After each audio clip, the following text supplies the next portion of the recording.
It's us. It's Hashi and Seth on VFX and Chill with Hashi and Seth. We didn't decide who was going to talk first, so I made the split decision that we both should at the same time. Hashi, how are you this week, sir? I'm doing very well, and I'm looking forward to watching a show where we break down Hollywood visual effects and try to put them back together again. I am too. With us, as usual, is our pal Michael. Michael, what are you looking forward to today? I'm looking forward to taking apart Hollywood visual effects and also putting them back together again. We're all excited about the same things. But actually, guys, I'm excited about one very special additional thing. Last week, we did a thing where we decided, hey, there's lots of...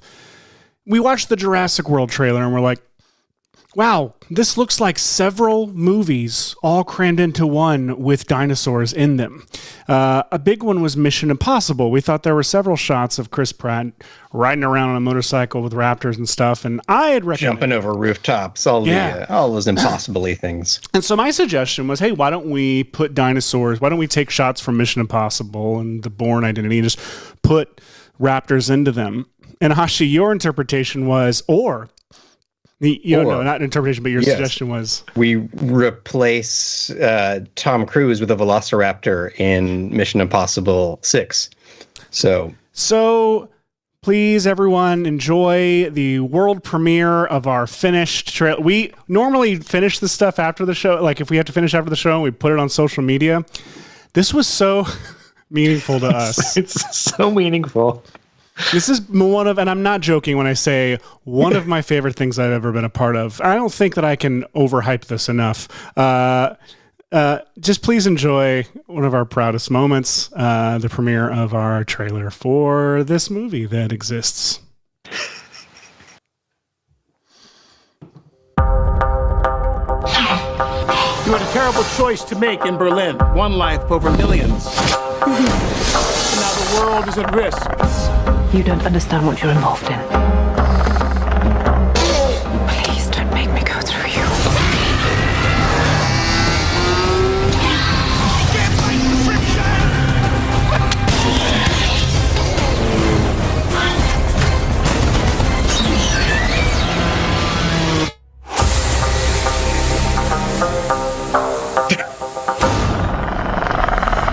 How did we do this? How did we do... I don't know. This definitely studio equivalent. It happened. It did. Oh my gosh. I am so proud of this. We're not even being sarcastic. We're legitimately proud of this. This brought us so much joy this week.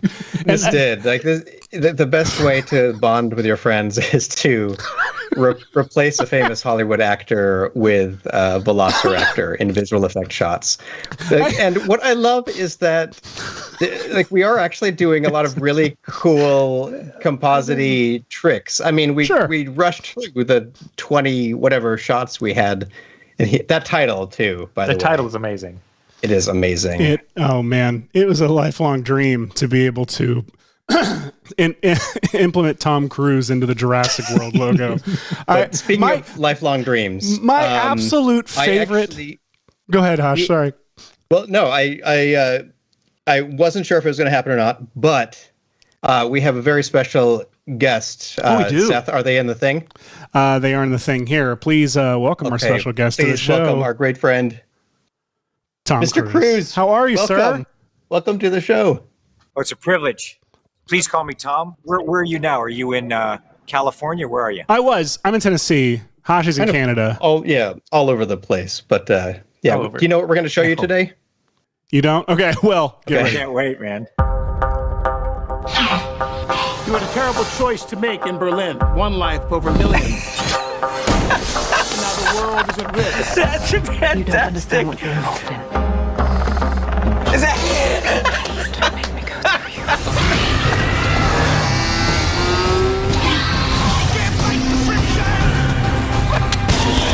So funny.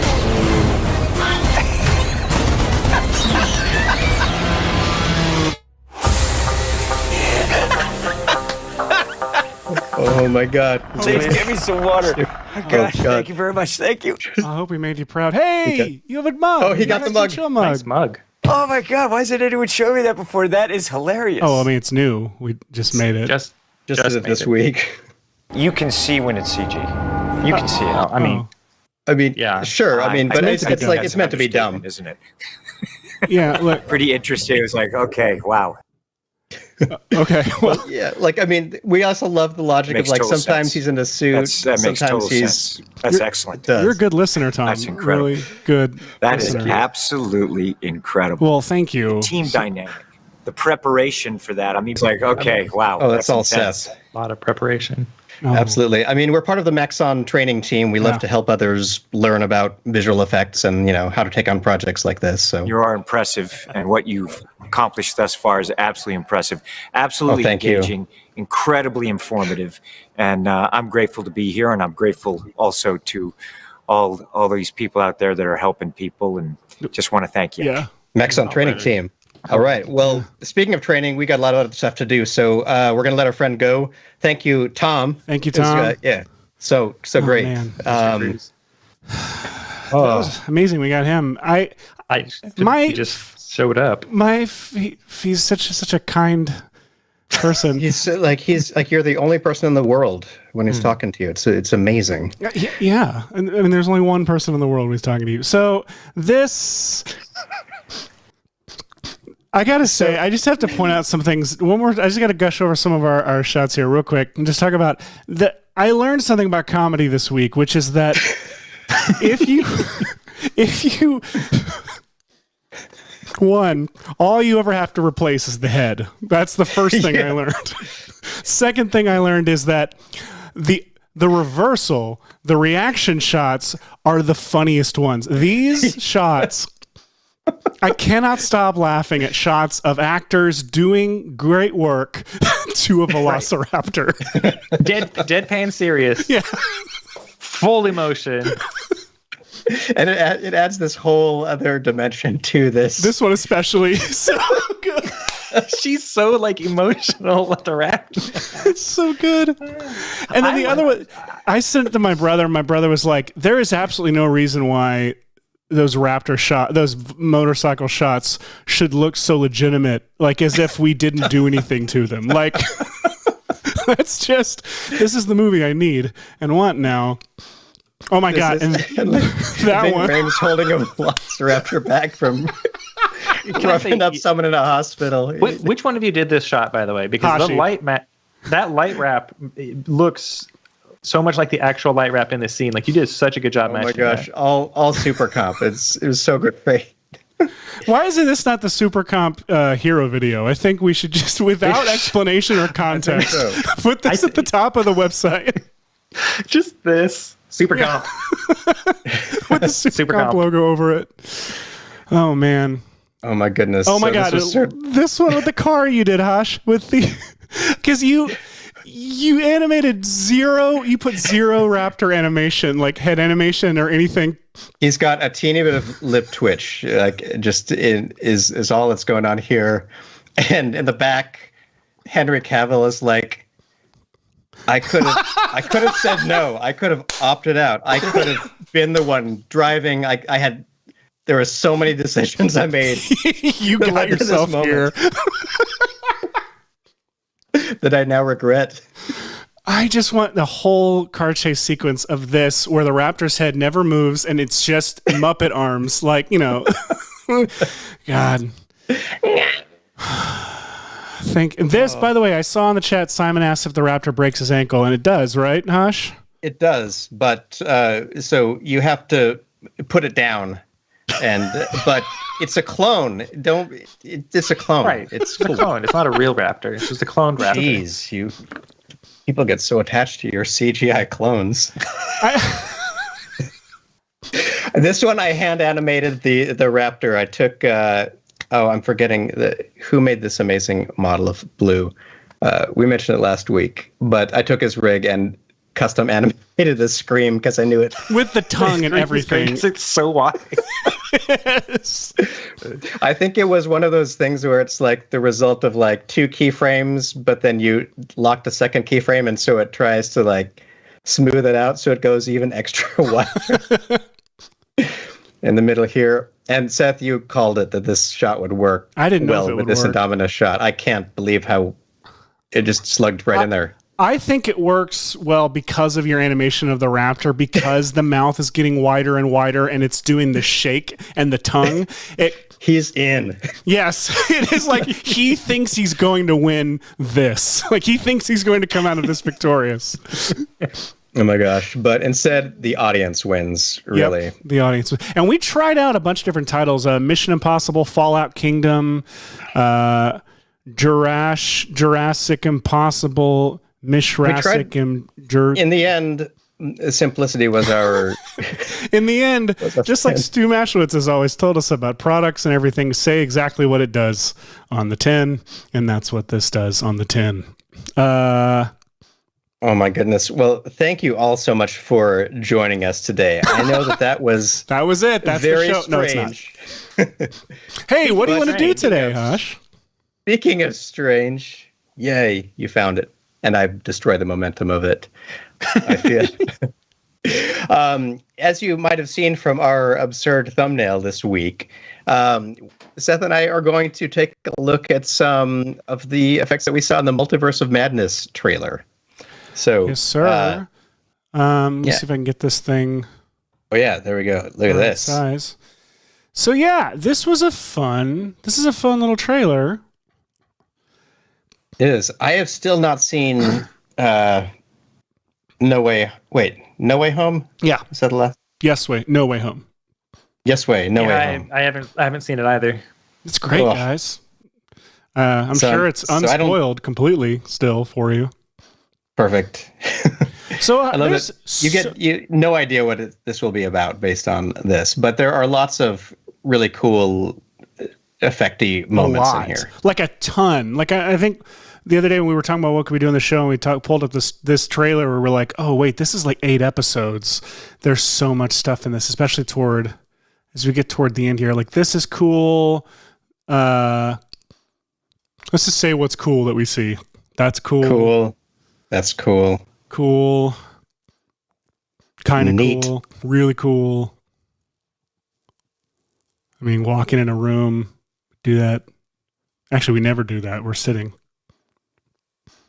We do. We This should is make it. this a This walk is and the talk one. kind of show. That. Oh, Hashi, that is so I want you to cool. do that. And yeah, I think I have an idea. Of course you do. That's the most Hashi, that's like a challenge to you. It's like whoever did is. this shot was like, do this. It was like, try this, Hash. I know. Like if it were just splitting apart, like from like straight on, like a Total Recall style, I feel like that would be more straightforward. But this has got everything. It's got an amazing camera flying over the shape, so you really get to feel this, Rubik's cubification of. I don't even know what to call this. It's a really cool effect. It is really cool. There's in brand. There we go. Yes. That's actually Which- a real frame. That Even though is. you watched me It's make like it. blink and you'll miss it, but they like to taunt us every now and then. You can see the artist actually typing it. That's what if you play it at 1% speed. So I'm going to attempt that today. and I think I want to try this shot where we fly into Wanda's face. Although I do wish I did kind of also want to try the bust. Well, what I really want to do is what I don't have the assets to do, which is that awesome eyeball octopus thing. That looks amazing. It looks like it would be friends with the Suicide Squad starfish. Yeah. And you know me, I love eyeballs. I love anything that is like a one single eyeball or multiple eyeballs. Like my hat has an eyeball. Yeah, it's like the math equation is that it has to have one eyeball or greater than 2, and 100%. And so I'm actually, speaking of eyeballs, that's why I'm going to go to this shot because I think it's pretty cool. And I think I have some stuff I want to try. I don't think I'm definitely not going to make it look that good, but I do have some things that I think could go delightfully wrong on the show today by attempting this. So absolutely. why don't we waste zero time and just dive right into it, shall we? Let's do that. So, so what are we going to learn today, Seth? Your PIN number? I don't know what's on your screen. Is everything good? Whatever's on my screen right now. I'm moving and have all of my documents open, so I have all information laid out at all times. So I'm going to update this little list here because I forgot to do that. Oh, yeah. What are we going to learn? A dot. We're going to learn about a dot. So we'll probably learn. Oh, go ahead. I'm trying to type so it'll. It type right into the show. That's so cool. 3D scanning. Yes, that's what I'm really excited about. We're going to use Polycam to scan our faces without people helping us. So that should be fun. So that's all I had time to put in there. Is I know that we're going to 3D scan our heads, just to have an improved, a more production quality model of Seth and my head to destroy. I think you're muted there, sir. Oh, I'm not saying anything. Oh, so I was just making mouth motions. Yeah, this stuff. But I was trying to think of what else. I mean, this is really the. Excuse me. This is really kind of the base of it. Like we're gonna try to 3D scan ourselves and try to integrate it like into. Will we do some camera tracking? Maybe I could type that in there. Yeah, sure. Camera tracking. I mean, the usual. Might have to for your shot, Seth. Huh? The into the eyeball shot, you might need to do a camera track depending on how you're. Oh, definitely. Well, it depends on I've shot a test plate, although I might have to reshoot it. I don't know if the lighting might have changed in here. You might just grab a kid and do it to a kid. Well, or have a kid do the camera work. Place right now. Well, my kid who would do the camera work is like he's got a thing going on right now this afternoon. So is union now yeah, he's union. I wonder if I can move my desk into my eye. No, that's not going to work. Well, it's cool. There's a really cool shot in Ready Player One that reminds me of too, where if you get a camera close enough to an eye, at some point the physical hardware of the camera won't be getting any parallax or translation like you're traveling further into it. Yeah. Gosh, I should find that shot. So then I don't even need I don't need to scan my face, Hashi? Is that what you're telling me? No, I'm telling you that you do need to scan your face because normally I think you would film this with a real camera moving toward a face. And then at some point, there's a digital takeover where you're either projecting the footage onto it or doing a complete digital takeover. So you can have a virtual camera fly closer and get more parallax than you'd be able to get with a traditional lens. Okay. Well, good. Then I get to scan my face, which is really all I came here today to do. So, yeah. Michael, you're smarter than us. You got anything else we want to put on this list? No, I'm just trying to figure out how to make a joke about it. That's all we really cam here to do, and the face cam tracky stuff, but I didn't come up with anything. Hey, I appreciate the effort as much as I appreciate the usual results. And all right. Oh, Seth, I do have this clip up just from this is not from Multiverse of Madness, but it reminds me of this.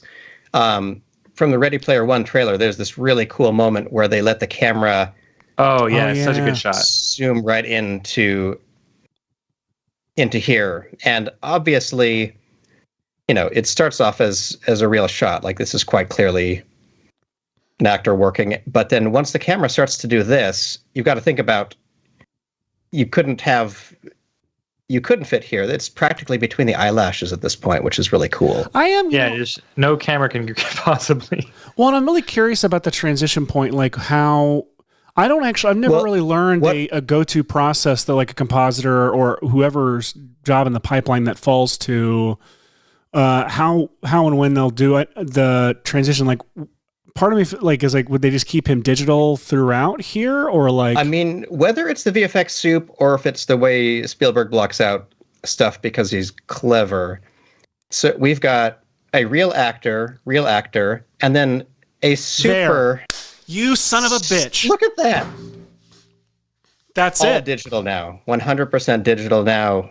That's it. Yeah. That's real actor. The hand wipes across the screen. Hashi, did you call that right now? Did you just now call that? So naturally, like perfectly blocked. Did you just now call that, Hash, or did you read something before? No, I've read about this shot. Okay. Then I hate you a little less. I don't hate you. I love you. It's good though. That's so great. It's such good blocking because it feels so natural that his hand would go down and then up. Yeah. But that's a perfect way to hide the swap to the digital double. That is so good. That's the kind of thing where I'm on set, and if like a VFX soup recommends that, or whoever's like, whoever I'm calling for advice, like it's like that's like my favorite thing in the world are these tiny little solutions. Just have their hand because they're performance based like tricks. It's like 100% just like it's great. I love it. I love making movies. I love freaking doing this crap. Let's do it. Let's do it. All right. I'm going to just pull up our shots again over here real quick to try to see if we can. I think while you do that, I'm going to see if I can actually share my Polycam feed. Do you remember if the Wanda shot is after this? I'm playing this slowly through, but we've got this great pained face that just starts breaking into the Wanda shot's after cubes. that. Yeah, that's there. It's so good. What was your question? I like to have subtitles Screaming. on. Yeah, nice subtitles. I love, yeah. We are now a pretty subtitle heavy house, and so my favorite are you've got crickets chirping, you've got Click's tongue, you've got ominous synth drone or ominous synth music. We get a lot of that in our house. Click's tongue is one of the weirdest ones. It's like what? I guess it is a part of the communication. Yeah, it just it just said that Sinister Strange was saying something. So we've got multiple Stranges. The worst. Sometimes the character thing will. The worst though is when, for some reason, they felt the need to include if a song is playing in a scene in a restaurant where the scene is, and they'll put the lyrics and they'll intersperse it with the dialogue. Oh, that's a no-stop trip to madness. Okay. Oh, so here's your shot, Seth. Yeah.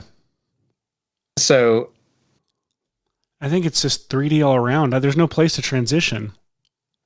Yeah. So in this case, I would imagine that it's more like a projection situation where they've filmed. I think it's real. It's real up until it's just the real footage projected onto a digital model.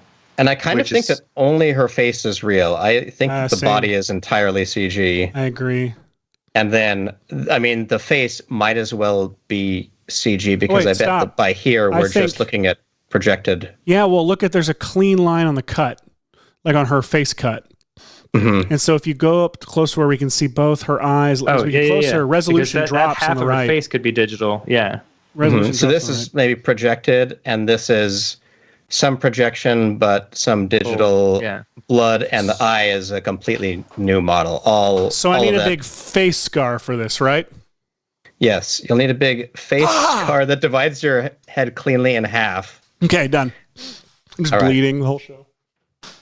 So we are going to use a product called, product app, whatever, called Polycam.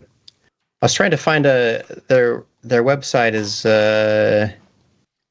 not very visually dynamic. That's so Polycam. Hey guys, I'm gonna share my. I can do this thing where I can share my screen to my computer. I want you to tell me if my screen share and OBS still works when I do it. Ready? I apologize if the show stops broadcasting. Here we go. What can you see right now? Oh, your screen's there. It's just way over there. Way over there. Okay. All right. Okay. So the process of Polycam is what Seth is doing right now. Half of your screen. And now it's all gone. Okay. Mm-hmm. Then I can set this up to where you'll see the whole thing. Just give me one second. All right. Yeah, while Seth gets that set up, I am going to go ahead and open up the app, ignoring that little bit. So Polycam, it's lovely. You have a couple of different options right when you open it up.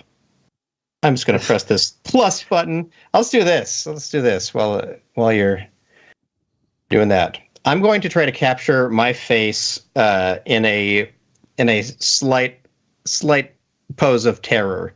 I'm taking off my headphones and stuff for a second so I can get a clean just head here, and you'll be able to hear the camera just taking a bunch of automatic pictures in the meantime. So here we go. Don't make fun of me while I don't have my headphones on, guys. Let's see if I can. How do I do this? Seth, Hashi's face is like perfect thumbnail material already. It really is. If you wanted a YouTube thumbnail to end all YouTube thumbnails, that's the one. Seth screen. All right. You know, Hashi, it would be cool if they could invent some sort of device, like a stick, that you could put your phone on to take pictures of yourself. Might make stuff like that a little easier. Some I don't kind know of. if anyone's thought of that. That would be a great idea. You wouldn't have to have your because I'm going to have all this moving around. Yeah, stick for yourself, they could call it. A stick up for yourself. That's that's my branding name for it. Stick up for yourself. Selfish stick. Get a stick up, yeah. Wait. What? And What's happening? All right, here we go. I'm going to try this screen share thing again. We're going to watch it happen. Polycam, I have no idea what personal information I'm going to be sharing with everyone today by accident. We already saw Whirly Family Finances, so... Oh, God. There That's we not go. good. Okay, what are we seeing? There's oh there it is. yeah. Hello. So I'm going to do photo because what this will do, this will allow me to take a whole bunch of photos and then it will upload to the cloud and it will create. Is this working still? Man. Yes. That's Okay. working. Here we go. Here. I'm going to see if I can press the take the picture button and it will start automatically taking pictures. At least it should. Oh gosh, something horrible happened to my nostrils. I'm not really. Hang on. The mic's going to be part of this and we don't want it to be. So let's try this one more time. All right. I'm going to go ahead and export this.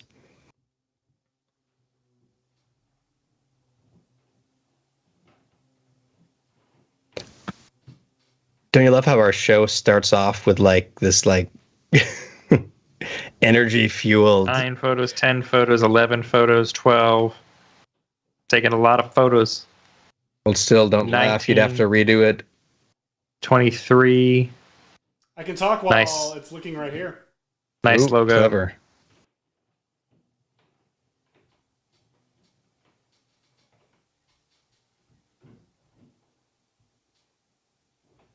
$45 photos, 50 photos almost. There he goes. G Minor in the chat is very excited and is typing in all caps that they are editing a 3D logo right now. So good on you, G Minor. Nice. Is it G Minor? Is it for yourself or is it for a project or something like that? Ooh, whirly jowls. Don't laugh. Don't laugh. You're gonna mess up the tracking. What's going on? For those of you who are wondering why Seth chose to do photos instead of LiDAR, it's because the LiDAR works for room-sized objects and large things and not for small, detailed things. That is why he chose the photo option for this, because he's taking a photo of a human face with lots of small details instead of a large room-sized object like a chair or a couch. And I can go That's and I can exactly just right. quickly delete these photos that I'm not going to use and keep all these wonderful photos I am going to use. Set it to full resolution and I'm going to upload and process. I'm going to wait for a second while this prepares and uploads. Nice. Have you so while tested you using- wait for that to upload, why don't you get us back to our half and half No. setup? The Because right audience now I'm likes feeling seeing a all of this. little No, I definitely screen will. squeezed over here. I definitely will. One sec. Sorry. First of all, I love that Speaking of- this model already has its own form of just death, like whatever. This is like a post Pompeii God. look that I got going on here.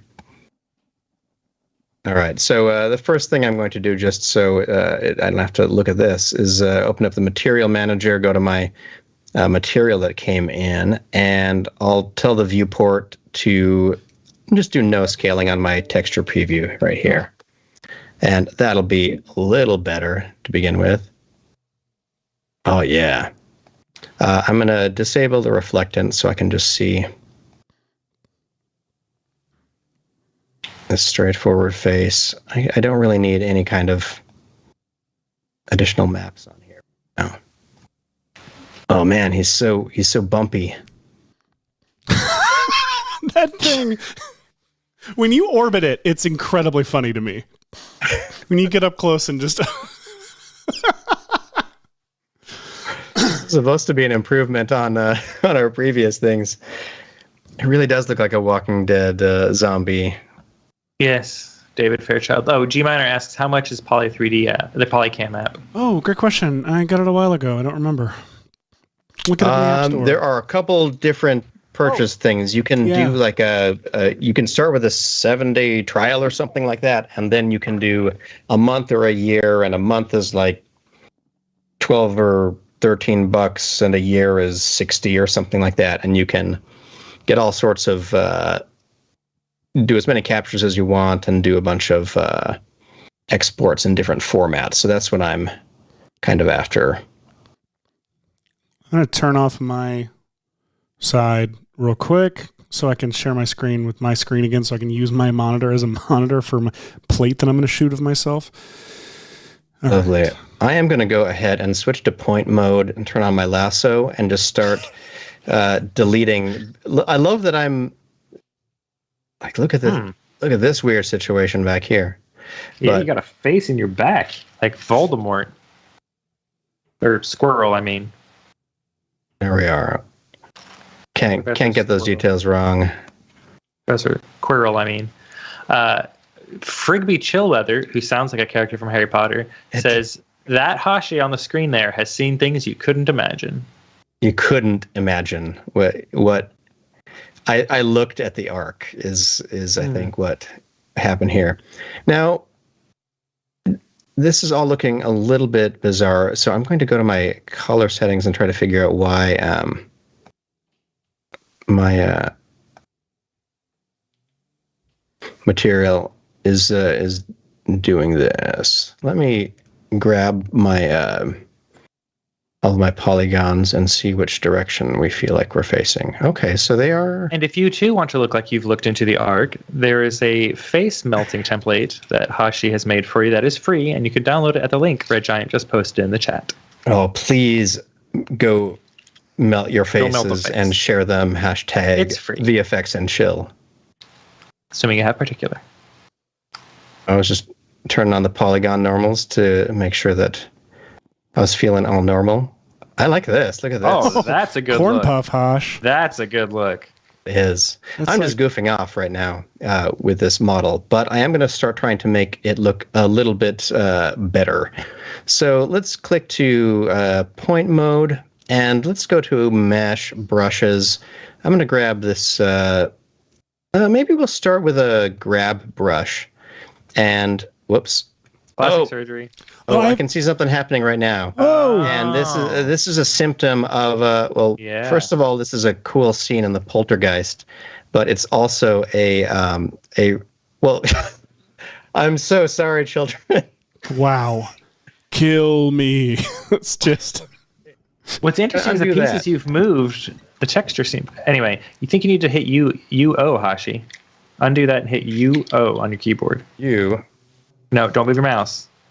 Hit UO without moving your mouse.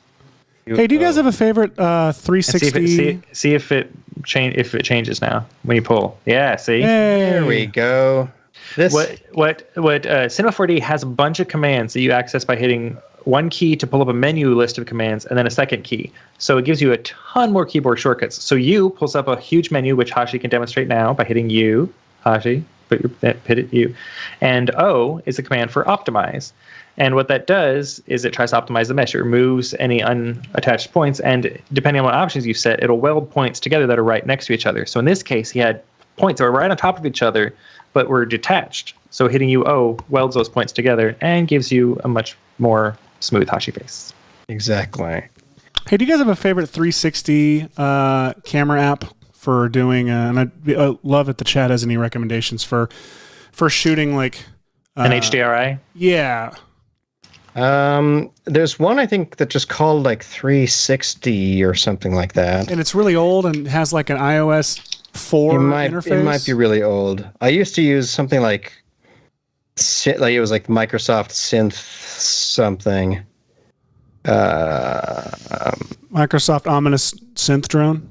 Ominous. Oh, hey, Synth Hashi, drone. the chat also suggests deleting the normal tag off of the model, and they that's say a that good does idea. also help improve some things frequently. Oh yeah, there we go. So here we are back to lit properly, but my skin looks like it did You might in need to junior use a high. smooth brush So a little bit we're on gonna, that, yeah. Don't you wish you had this back in those days? So look at this. I'm just going to grab the smooth brush and see how big that is. I don't know what scale this model imported at, but look at this. As I just kind of iron over this skin. You're taking the "Hey, you guys" right out of it. I am. Look at that. See? Beautiful. CG Worm suggests using the Google Street app to make a 360 image, which is an effective way to get a spherical image of the shot. Not true HDRI because it's not a high dynamic range image, but it is a good way to get a reasonable 360. I don't think the app I'm using is giving me true HDRI either, unfortunately. Now, I am loving what this smooth brush is doing. So under mesh brushes, there's smooth. And depending on your settings, I turn it down to begin with or something like that. The size right now is 30, which seems to work pretty well for whatever scale I imported this model at. But you can see there are, these kind of jacked up areas like this. But running the smooth brush over them, I've got a little bit of a seam there. Enough. Let's see, how do we fix that? Do you think Optimize will get that right now or no? Nope, that's a little bit split still. So what I'm going to do is I'm going to create a connect object. I'm going to drag the whole mesh into there. And on the connect object settings, there's this checkbox for weld. And you can kind of see it like really up close. When I check weld, you can see that there's this little crease right here that are basically, polys aligned almost exactly on point, but they're not connected to each other. So I'm going to click weld right there. And now I can tell that they're blended together. And I can just press C up here to convert that back to some polys. And then let's try to fix this forehead, man. Okay. We've got, I'm just going to try to fix it with a smooth brush because it's so fun when it works. Look at this. It's stretching some things in different directions, but it's certainly making this mesh a lot more optimized for what we need. And also, we're trying to do this quick and live on a show. So I'm still pretty impressed with this result. Let's smooth out this nose. Smooth out this. All right, so I've got the lips and the teeth kind of tucked in like that. I don't really like that. So I'm going to go to my grab brush, turn down the size, and I can have some fuller lips, and I can have a less anything you want, fish lipped right here. And let's pull out all of this is kind of at this point some artistic interpolation just to optimize this mesh. Now we've got these teeth. Let's go and grab quick to live selection, and I'll just draw a little line kind of along the top of where the teeth are textured there. And then I'm going to check soft selection, turn it on, and turn this radius way down. So I'm just grabbing the mesh kind of around the teeth right here. I'll turn the strength down. And Seth, I'm doing a lot of talking, so I don't know what you're doing over there. I just imported my model into Cinema 4D. Oh, and it's doing something weird. The viewport.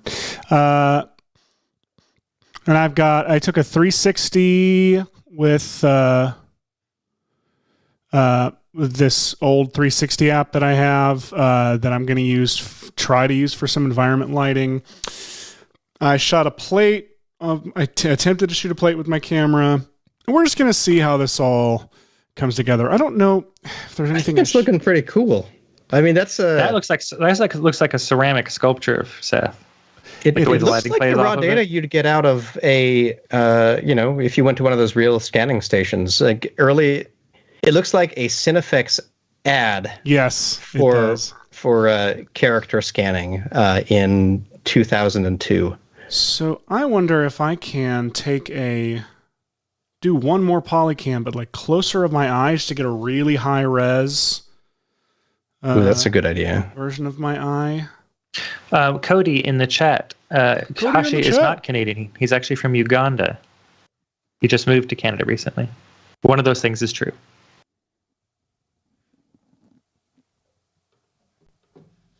Hashi, are you?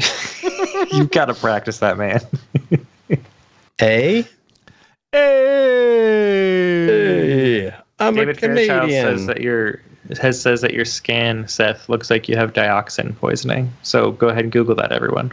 God. Hashi, if you have a second, there is a file from Noseman in the Slack for you. Of course there is. What? There always is. Thanks, Noseman. Thank you. What have we got? I didn't just Noseman take over the always stream, has did I? a lovely treat for us. Let's see. Bum, bum, bum. What? Did he do I'm hoping it's his own face. That's what I'm hoping. All right, so let's save that in 3D stuff. I'm going to be very upset if he just real quick did our effect in the background. All right, Automated. 3D stuff. Wait, what is this? No, hit play and see what happens. No. Well, maybe move the linear field around then. All I know is it's a diced up face. Oh yeah, move that around. What? Nope. There you go. Oh my gosh, there's that. And that one. Yeah, move them both. Oh my goodness, look at this. This is applying knowledge that you could have if you attend our Thursday Ask the Trainer meetings. They are on the Maxon Training Team YouTube channel. And just yesterday, we had an entire episode on effectors, which is wonderful. So go check out that video. Noseman and Jonas Pils take you through the... Look at this! Through the entire process of what all the different effectors do. He just did it. This is lovely. I like how you're like, this is the kind of thing you can learn. That's your nice way of saying, so if you want to actually learn how to really do things with these programs, watch Ask the Trainer. And the link to the episode on effectors was just put in the chat by Red Giant. So thank you, Red Giant. Thank you, Red Giant. That sounds weird when you know that it's Michael. Harry Frank is that the opening scene from Cube? Nice reference. Yes. That is really weird, Hush. It's done. Ship it. Boom. Okay, so... You just need to scale Hashi up to match and it'll be good to go. So I'm just throwing my mesh into here. Let me just quickly do realign this axis a little bit. What is it under now? It's under Tools, Axis Center. Let's align this to the world direction. And I think I'm pretty close to aligned to the world. Maybe a little bit more rotated this way would be helpful. And execute. Order 66. Boom, boom. Let's just put Hashi's head in the middle of these delightful fields from Athanasios Pozensis. We'll drag down my mesh into here. I'm going to turn off that one. What do you think? Should I fly out of the eye, or because I shot my plate? Oh my God, Hush!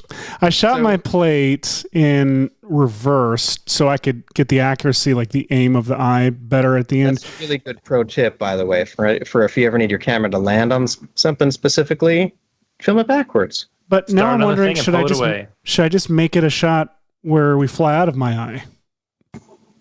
I know I can change it later, but I'm going to be... what should I work in? Should I work in the way the movie had it? Probably. I would work with the way the movie had it. That way, when you're referring to it... time reverse layer. And here we go. I don't quite know how this is going to turn out. I wish I had a big face scar that I didn't have to add in post to try and make David it work. Fairchild says, Quaid, open your mind moment there. And then helpfully says, it's from Total Recall for youngins like me who have no idea what he's referencing. Well, if you I'm not 40 years old or anything. So if you do not have immediate access to one of our amazing Maxon trainers who will build the project for you and email it to you while you're fumbling with optimizing a mesh, first of all, hit them up on social media and follow them there, because maybe then you can nudge them into doing work for you. But probably more properly, go to the Maxon Training Team channel and look at the knowledge that they spew out there in large quantities. I think that's the preferred term for our distribution of knowledge. Hashi, Noseman has hopped into the chat to point out that instead of using the 3 end sides that he used in his example project, there's also a way you could do it using just a single matrix object instead of 3 end sides as a source for the Voronoi fracture. That sounds like a sentence that Noseman would say. Well, no, because if you use a Voronoi fracture in grid mode as your fracture object, because let me start over. When you first apply a Voronoi fracture, it automatically has a fracture source, which is a point cloud. And you can adjust the point cloud, how it's distributed and whatnot. But if you delete that and you can put other things in there as fracture sources, including splines or other models or cloners, or in Noseman's suggestions, a matrix object, which is basically a cloner without geometry, because you don't need the geometry. You just need the translation of various points. So you use a matrix object in cube mode as a fracture source, and you get a nice QB fractures. I like it. And in fact, that is what I am going to attempt doing here. This is possibly a tip that I learned from a Noseman tutorial too. So we'll the knowledge is just is dripping from the nose.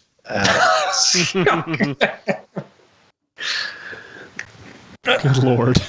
And all right. So I think that what we were saying is that everyone knows that you can go over to MoGraph, create a Voronoi fracture, and drop some geometry in here. Fracture. Look at that. And now That's we've the got it coolest thing. fractured. And where is this fracture coming from? It is coming from the Voronoi fracture sources. It's made a point generator that has all of these points kind of just distributed randomly about, and you can dial up the number of them if you want it to be a whole bunch of fractures, and so it's like breaking into glass or whatever. But instead of using this point generator, I'm going to delete it altogether, and I'm going to create a matrix object as recommended. So Now, I have to that check. would be Michael, are right you okay? here. He said Voronoi a lot, and that feels like a very punnable word, and I haven't heard anything Voronoi? out of you. Yeah. Well, how Voronoi? are you going to pun Voronoi? I don't know. I feel like you could do it, and I'm disappointed My- that you haven't yet. Fair My Voronoi, where we fifth lay our favorite scene. theoretical mathematician. I'm sorry I interrupted you for that. I just wanted to shame Michael for not being Michael, as Michael as he normally is. Friggy Chillweather says that if it doesn't involve an icosahedron, it's not proper Noseman. Frigby Chillweather, you have the best name in the chat. Congratulations. Best name in the You won. chat is Really? by far.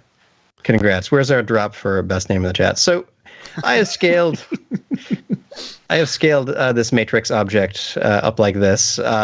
And because I think this mesh is pretty small, this matrix object is rendering as this very big Rubik's Cube set. But if this were a larger object, you wouldn't really see those. So I'm just turning it off here from showing up or rendering. And then I'm jumping back into my Voronoi fracture object. And then under sources, I'm going to drag that matrix down into it. And once I do, look at what we've got now. Stu did it. Stu did it. Voronoi.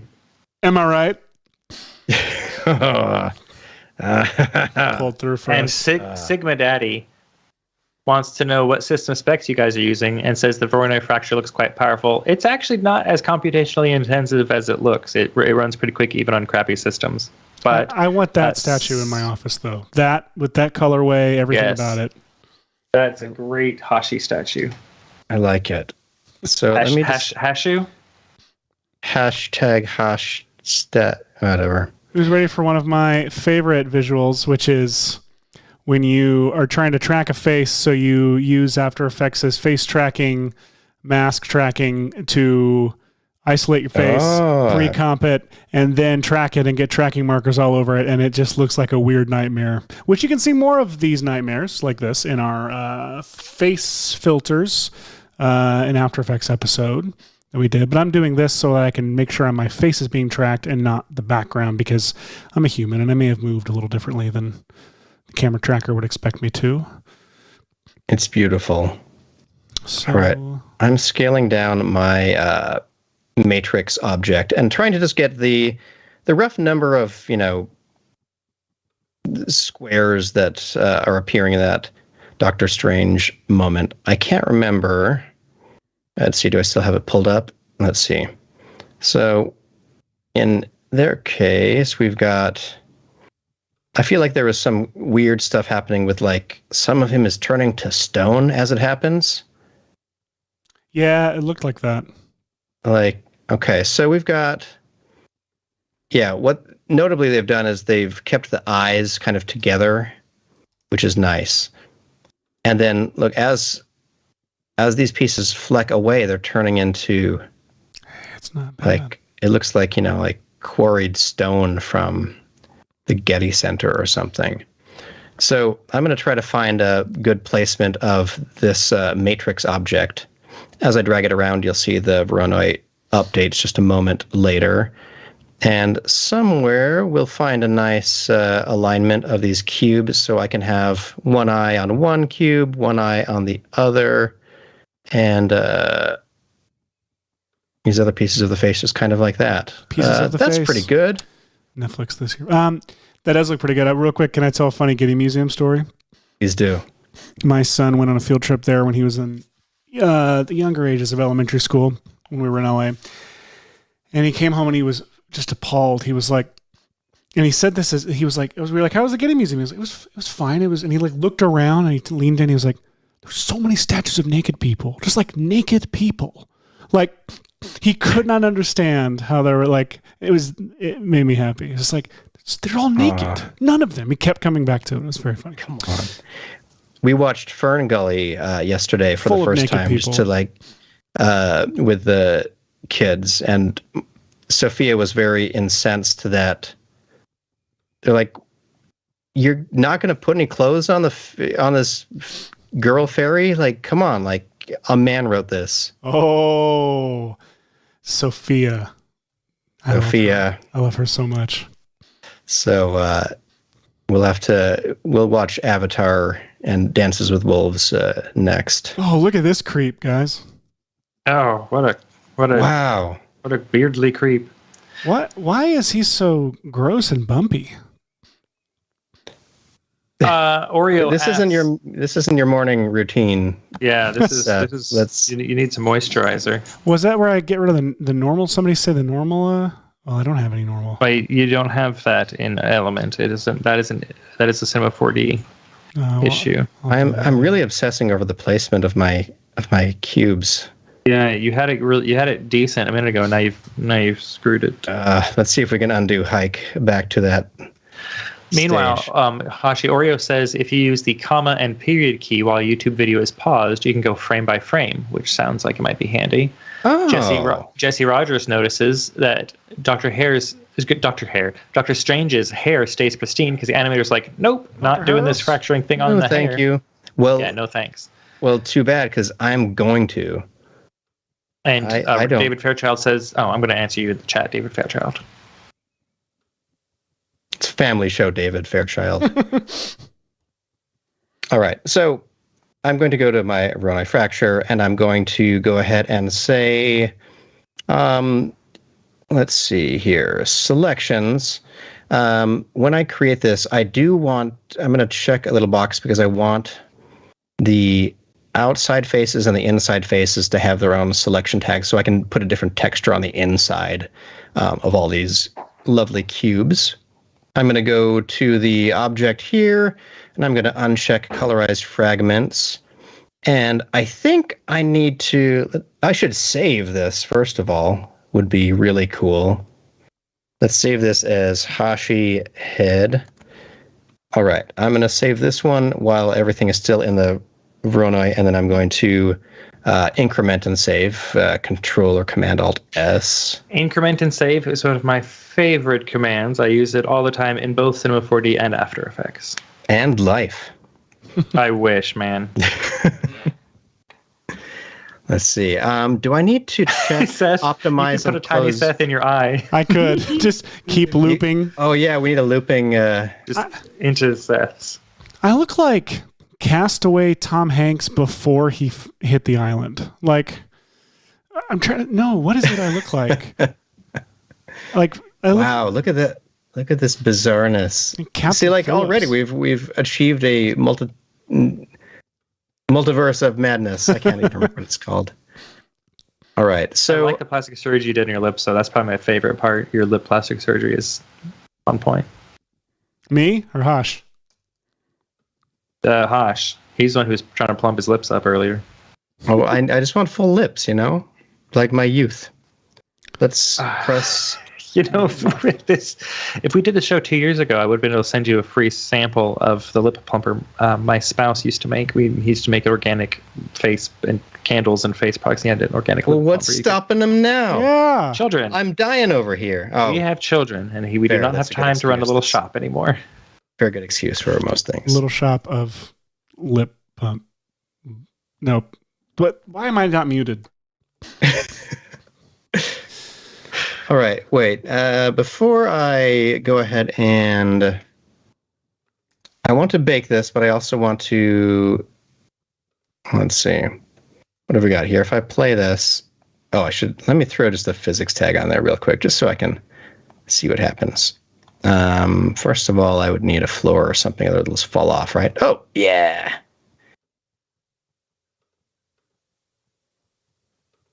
Hee hee hee.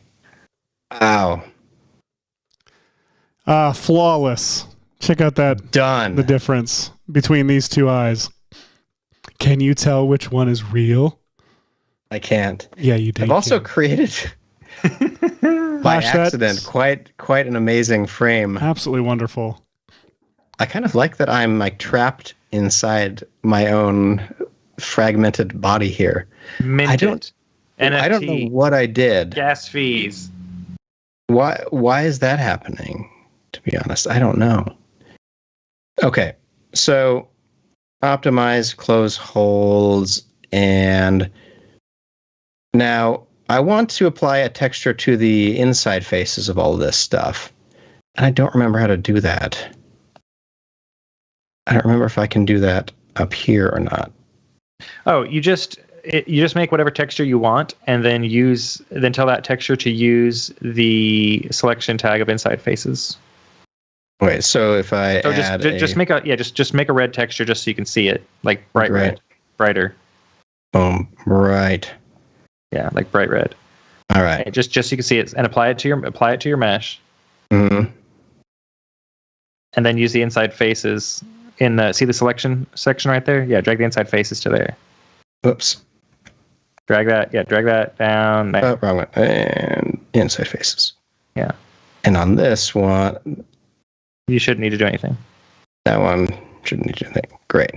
I love there's that one little tongue hole. A little tongue All right. hole. Never hurt no one. I'm going to, now that I've got this fracture going, I'm going to, how should I do this? Do I want them to be colliding off of each other during this? Let's go to the project settings and turn off gravity, because that's something we can do here and in the multitude of whatever. I've lost that. I don't know what Again, things are called. Yeah, you're right. That's right. Boom. You can Okay. adjust the collision radius, as Frigby Chillweather mentions in the chat, because of how the scale is, and it'll keep the pieces from exploding off each other. That's a good call. All right, so that would be under here, and the collision radius is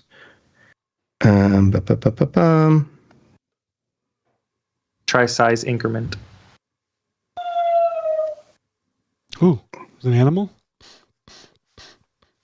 Now, why do I have other direction. one? Why do I have one? Whoa! I have one piece that is the whole freaking body. I'm guessing it's from a messy mesh. That's Messy true. mesh. Do we have This that? mesh is, dear. Wow. It's Mint it. Wow. Gas fees. Wario. NFTs. Yep. Bored apes. Wow. Okay. So somewhere, let's see. So how do I optimize this mesh more before I do all this to it then?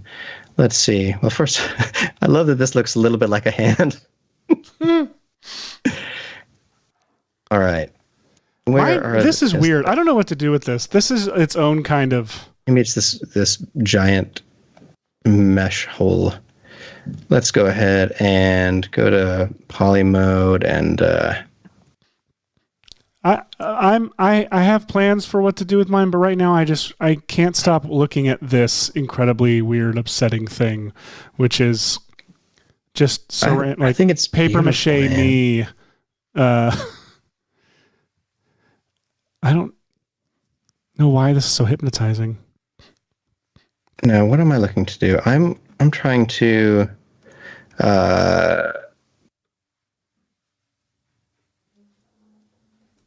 wait, how do I Michael, help me. I need to close the holes in this object. I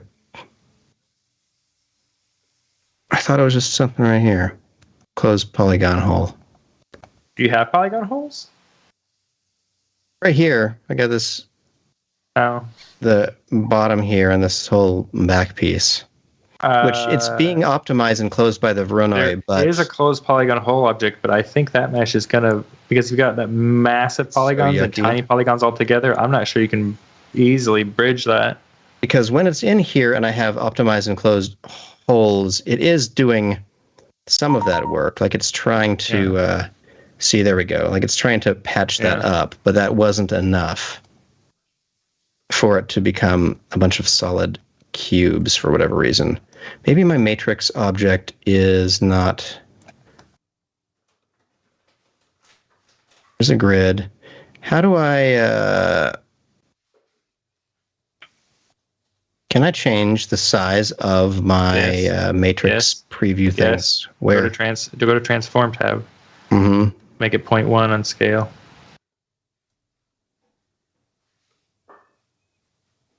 Okay, so yeah, I'm going way overboard with all this. So this matrix object probably doesn't need this many pieces. Let's just go with 10, 10, 10. I want to see if you've got a double mesh there, which Noseman has also mentioned. If you select a polygon and hit UW, I think it'll be select connected, and then you can move them all, outside the fracture object. Then you can move all of those just to the side to see if there's a double mesh happening. Oops. What am I in? There. Object mode. Yeah, you need to be in polygon mode. And then, let's see, polygon mode. Select one polygon. Mhm. UW, I believe it is. Select connected, then move that all to the side, and then you should see if there's another mesh inside. Whoops. Oh, what am I doing? All selected. Well, that's weird. What is happening here? Go to your move tool and see what the settings are. No, that should be working. I love that I did this for the thumbnail with Seth's head yesterday and had fewer problems than I did. That's how it goes. As I'm crashing and burning on this live run through. What is going on with you, Mesh? Okay, so but Mesh add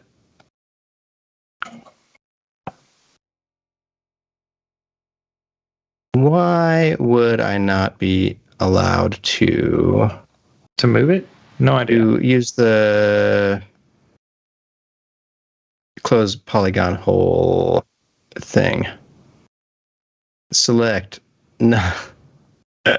Deselect all. Because I just want to do this close polygon hole deal. But I don't remember why I can't. Is it confused? Face I'm reading the chat desperately. You can use a bridge tool to specifically say close from this polygon to this polygon a couple times.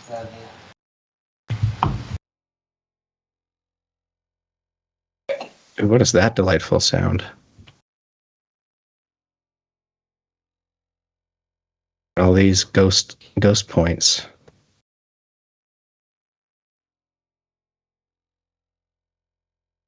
This object locked because of something I did to it.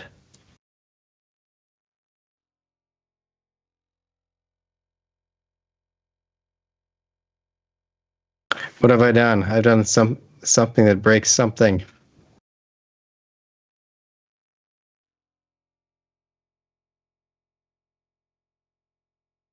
I don't feel like it's locked anywhere.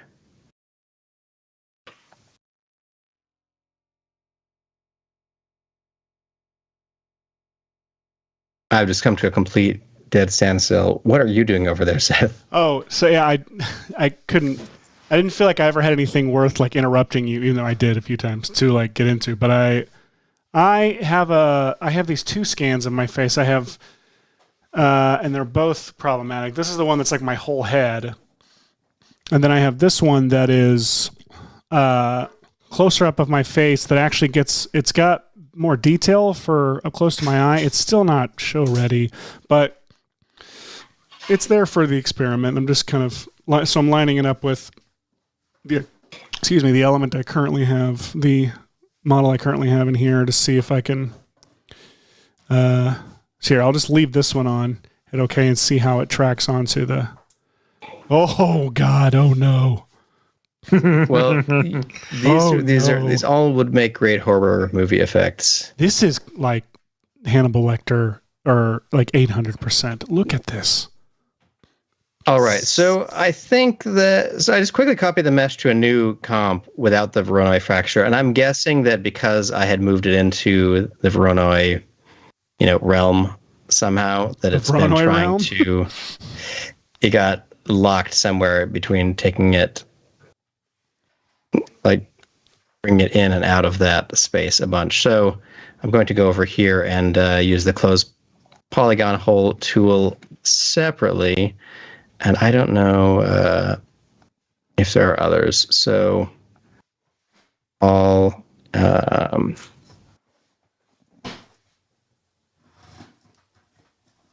that's some weirdness there. It's very not ideal looking mesh. Got some gross stuff happening here. Pieces coming on. Get out. All right. Let's copy this back to new little project right here. So we've got a mesh of Hashi's head right here. Let's create a matrix object like this that's maybe 10 by 10. Whoops. 10 by 10 by 10. And let's scale that matrix object up. I just want a bunch of points that are distributed sort of throughout this whole model like that, see? And then, now that they're enveloping all of that, let's add a MoGraph Voronoi fracture, put the Hashi mesh into the Voronoi fracture, and on sources, drag down matrix object into here and delete that point generator. And now we should be back to sort of where I thought I was before, right here. It does feel like there's a double mesh thing going on, right? Yeah. I can't tell. Or is that a Voronoi display issue? I can't tell. I don't know. We may never know.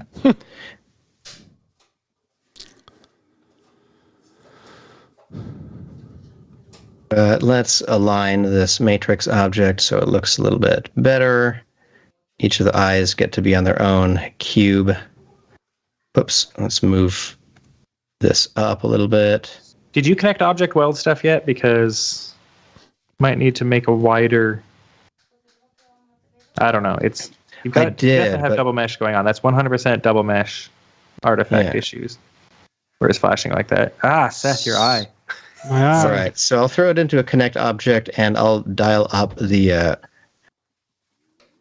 weld tolerance, right? Or do I dial it down? Because I want it to be smaller increments, right? Wait. You see, smaller increments would mean that it's going all the way down. Hang on. My mom would always make me look stuff up instead of telling me the answer. Right-click on that property that says tolerance on the name and go to show help. What is this? And that will take you to the help document. This is on almost every parameter in Cinema 4D. If you right-click and show help, it will take you to the help document of that particular. If Noseman is in here with a knife or something, I'm going to be very frustrated. So there you go. The weld option. Read it. If the weld option is activated, the setting will define how far apart objects' points can lie to be welded. Do not set this distance too large, otherwise not the points of different objects to be welded will be affected, blah, blah, blah, blah, blah, blah, blah. So bigger means more points welded. All right, so I'll dial that up to about here. I'm not seeing any real adverse effects when I have that on or off. So I am guessing that there are things happening that are pretty inconsequential numerically, but they might be helping, mathematical, or, in terms of fidelity here. So if I pull that out and throw it back into my Voronoi, look at that cube. I don't know what that came from. Okay, I don't think I'm seeing that. Hey, there we go. The Z fighting is gone. The Z fighting is gone. I had never heard of it referred to as Z fighting. I like that. Noseman just popped that term into the chat. The Z fighting. Well, because you've got two polygons in the exact same space. Now, in this case, it's on X, Y, and Z. But perfect. It's from when you have two planes like right on top of each other, and it's never sure which one it's supposed to be showing you.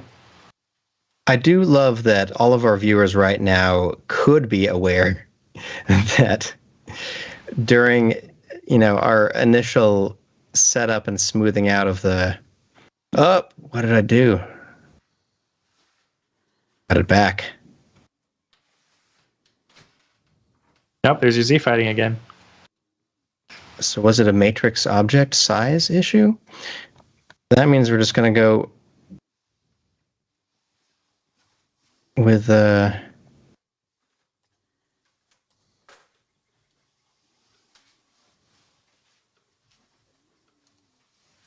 that's still fine.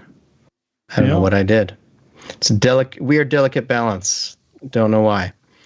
All right, let's go with this. And now we're going to do that thing that I was doing before that I thought I would have done frickin' hour ago. All right, so we've got our Voronoi fracture. Let's go to selections. Let's do the inside faces like that. And then we'll create a new material.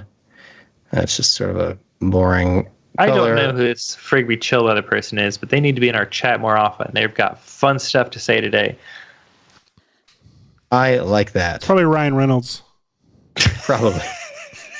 Frigby Chill Weather is an amazing fake name for Ryan Reynolds. All right, we got this. We've got Voronoi object, optimize, and close holds. So think about that for a second. It's done that. And now this thing is on the inside faces. And I'm going to save this as Hashi Head 04. While Hashi is doing that, Seth, the chat is suggesting that you add some lights or environment multiplier to your element to make it light up more to match. And someone else suggests just masking around the eye part itself on the last one, so you don't have to try to match it as much. Okay. Are they watching my side? Because the second one I literally was doing for the past 10 minutes. And I don't think they were. Suggestion. Well, guys, I'm half the damn screen, No. The other thing, the first thing is actually what I'm doing right now. I have an environment that is here. Let me turn these back to what they were. That is that 360 that I shot of my office just now, so it matches the lighting because I shot it right when I shot my scans and my plate. And I am trying to make my skin tone at the very least match as best I can my skin tone in the plate. And I'm going to do that with some Colorista just because that's my go-to for temperature intent. Needs to be cooled off a bit, and my skin needs to be a bit pinker because I'm a white man. And All right. I have added added a physics tag to this runaway fracture. I turned the gravity off in this scene, and I've added an attractor with a negative value and a little bit of turbulence, which I'm going to turn the frequency pretty low on. I just want to see if this does what I hope it does. Yay! Thank you all Nice. for bearing with me. Quick tip. People were asking about, or if I I should mask around my face. I did that with that track solid that I originally did to when I was first tracking my face, and I had it create this solid. I drew a mask around it, and I'm using it as a track mat. Actually, what I'll probably do instead of using it as a track mat is I will pre-compose it as my eye mask, and I'll hit to collapse transformation so that I can use it as a reference layer for the set matte effect. So then I can bring it into super comp later. So I'll say set matte to the eye mask pre-comp, and now it's only using my eye from that model, from that element layer as it moves in. And Oh, nice. And you can clean up those bumps with Cosmo, says Matthew Pencala. oh, actually, I could. I also think I might just bring it in Cinema 4D and smooth out the surfaces a bit and then bring it back in. And then I'm going to get an eyeball model, like someone who will pose for me. No, on Sketchfab, I think I can find a good eyeball that I can just replace my eyeball with. I can leave my eyelid and stuff. And so it can be like, because it's the last thing you're going to focus on as we move in. And so it'd be good to have a lot of detail in that thing, I think. What do you guys think? I think a little bit of extra detail would not hurt. Wouldn't hurt. There are some amazing. I mean, yeah. Your cubes are breaking apart nicely there. I am liking this. Now, Seth, when we wanted to rush and make a thumbnail for today's episode, I swear this came together in like 4 minutes, but I might be wrong. But anyway, here we are, everybody. I've got this head slicing apart, which is really cool. Let me increment and save this, and then show some other fun things that you could do. Like if you had this attractor and, it had, you could do this with fields, I'm sure, much better, but I haven't learned about fields.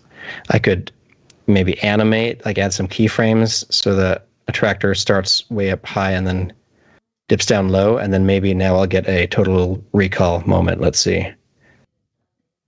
Not what I thought, but fields would be a better way to do this, to do that total recall shot. But I dig where this was previously, so I'm just going to undo back to around here, and let's save this all out as... I'm still afraid to render stuff in Cinema. Kill me. Let's go ahead and let's just say, you know what I could do? Now that all of these physics and whatnot are happening, I could go to the animate window, so grab all of my these bouncing around pieces like that, drag them into here, and then go to functions, bake objects, and I'll grab their position and rotation and just say, okay, and I'll bake that for a second. it's going to bloat the size of my cinema project, but if I just say, let's see. Oh, and it made copies of them all? I don't want that. I want to function bake objects, but I want to not create a copy. I want to bake the expressions from there to there, clean tracks, position, rotation, animated parameters. And now let's say OK. That's going to bake that out. Wonderful. And now I can just save this project like, let's save incremental. It's going to have a lot more keyframes on it, but these are all the keyframes of the head falling apart, which is kind of cool. This is the least horrifying. Oh my God, that's awesome. This is the least horrifying I've ever gotten this effect to look. Like, it's still not good, but it's getting less and less bad, which is the goal with visual effects. Ooh, look at that. That is the goal. That eye looks pretty good. Just need to feather the contact point somewhat. Oh, a bunch. I've got a channel blur effect on it that's helping a lot. I need to just do some more and keep adjusting the color on it. That is looking really good. I mean, not show worthy, but good enough. It's getting better. It's getting less bad. But like again, it's a camera move that is impossible to like pull off and keep things in focus and get parallax when you're that close to an object. Yeah, because when you get that close, like they do in the trailer, and I assume in the movie itself, you need a macro lens when you're that close. But you can't shoot with macro lens that far away and have things look that way. So you must switch somewhere. I want to crank up the sharpness on my plate and see if I can match the like super weird sharpness. Crank up the sharpness. Let's add an eyeball. Always a good choice. All right, what's a good weird multiverse of what the heck is it called? Multiverse of Madness? Multiverse of Madness. I mean, it's really not that weird, but it's you're doing your best. Pretty sure Multiverse of Madness is what Simon calls this show. It was original pitch. Yeah. Elements 3D stuff. I know it created a normal map for me in here. I'm curious what that will do.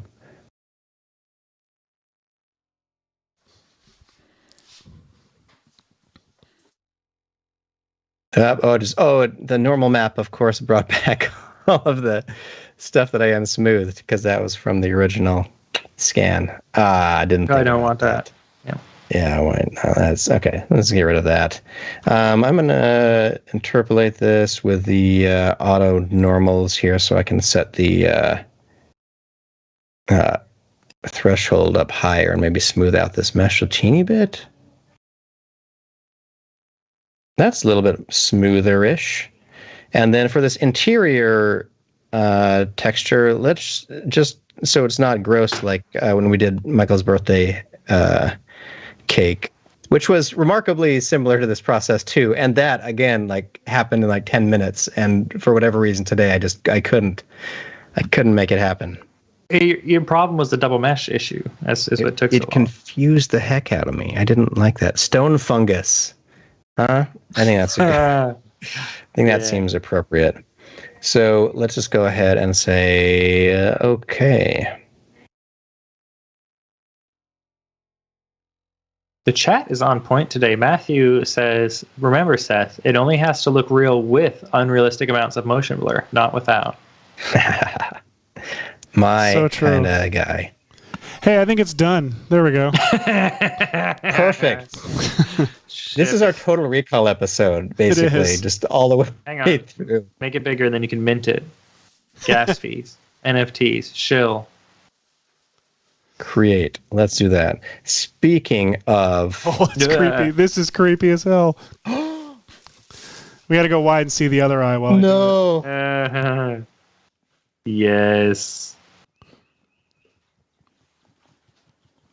Igor. My husband was trying out some colored contacts this week, and he would walk in and go, "Which do you like better?" And this is what I'm thinking with your eyes right now, Seth, looking at this model. They're all bad. I hope he looked a little better than this. Honey, if you're watching, you look way better than that.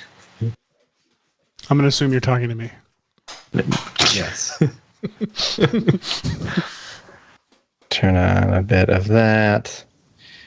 All right. I'm going to throw some lights into this business to kind of match where I have lights in here. Oh, Seth, you should 100% add some deformation to that eyeball. Some nice noisy warping. Yeah, how much? Don't do that. Don't actually do Okay. that. All right. Just make a I'm going sheet to out of my turn. eye. I'm adding a camera, and I'm going to add some keyframes to it. Let's see what. This camera has a pretty high zoom, but I feel like it has a pretty low one in the movie, so you can get a lot of cool distortion. Okay, so let's yes, start. it was a wide-angle lens, and it from, gave like, some very good distortion. Yes. Here, maybe. And then just to test out, let's say position anchor pointer around here, and then by about. Oh man, it goes wild. But how many frames did I animate? I think 180. So I really only want it to get about to here. So I'll do a 3-second shot. Let's trim this to the work area. Let's move the camera in as this happens, and let's start to orbit the camera down like that. I feel like that's kind of what's going on in the trailer. Let's see, let me maximize this a little bit more, and let's play. Oh, Hashi. Yes! Hashi. That's awesome. Oh, gosh! You did it. I'm so mad this took 10 minutes yesterday and took the whole show today. Now you've got half an hour to do something else. Like the background behind you. All right, so, yeah, background behind. Let's save. Save, why Which? not? Let's save this as element AE projects for today. Let's call this Hashi Show. I should start putting names on these because otherwise they have no context. 311 Strange Hashi Show. And an extra underscore for good measure. All right, so in the Multiverse of Madness, the backgrounds are always kind of wild. But I'm going to start off with, what do we got? Where are those? I'm going to grab some of those sky maps that you're using for Uncharted the other day, Seth. Something like... Sorry, I've got some cleaning going on in the background, so I'm VFX is in muted. the chat today, Action VFX. and they say Hashi for the win. Not a competition. But no, it's you versus I know. the emptiness the of the world. universe. It's Yeah. true. Let me see. Wait. Because the chat is also giving some props to Seth's for actually not looking terrible. Just kidding. No, This- Seth, it's looking good. That new eyeball you've added in there has really made it start to turn More good. horrifying? I agree. All right. I'm going to throw in Horizon, Trapcode Horizon, and I'm going to select that sky mirrored as a map. And so now as my camera moves around, you'll get the idea that there's sort of a space around me. Yes, already that looks. Oh, that really changes how that shot feels and makes it much better. Huge fan of that. Yes. And then we could start making it more interesting. Let's see. There were some other more interesting skies in here. Let me replace this with one of these. What do I want? I just want a lot of cool, weird detail. Maybe this one. Is that enough weird, cool detail? Okay, that's a little bit more strange. Let me go into our orient and distort, and I'll just match this a little bit more to the world here. I'll rotate it like that, and I'll rotate the world maybe down like this. So as the camera comes over, we've got... That's kind of disorienting. Yes. Okay, and then let's see. We could... This fungus texture is actually louder than I thought it was going to be. So I'm going to jump into element real quick, and instead of this one, let's just go with, is there like a sandstone? I must have something like that, right? Stone. Oh, wait. Stone, blah, blah, blah, blah, blah. It's all too boring. Concrete? That one might be. Let me see if that's a little bit more uniform. It's uniform and boring. One last time. We'll find something. Concrete wall with grunge. Concrete cracked. Oh, that is what I chose before. Let's try this one. And well, you might just use concrete cracked, but scale it some so you get more detail in it. That's a good idea. Let's go with this. Let's see. So that is good. What if this camera now had its depth of field turned on, and let's add a new null object that will make a 3D object just like that, and then we'll select the camera and the null simultaneously, right click and say camera, link focus distance to layer. That way, wherever this null is, that's where the camera is focused. So if I switch, to a different view to just kind of take a look at where I want the focus to be. Whoops. A little close there. That's such a disturbing effect. I think that because they're clean cubes, you sort of know it's okay. Like, that somehow the person is sentient just getting put through a very bizarre transformation. All right, so let's put our focus layer kind of where the eyes are going to be and turn up the aperture a bit. I'm going to force it into a little bit of a tilt shifty realm of depth of field. I don't remember what the actual shot does, but I feel like it will lend to the weirdness.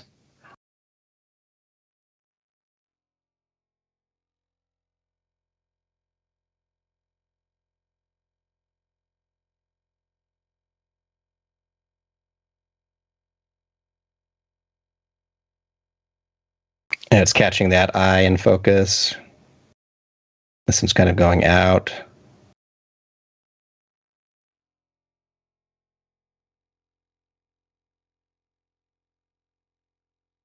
Well, there you go.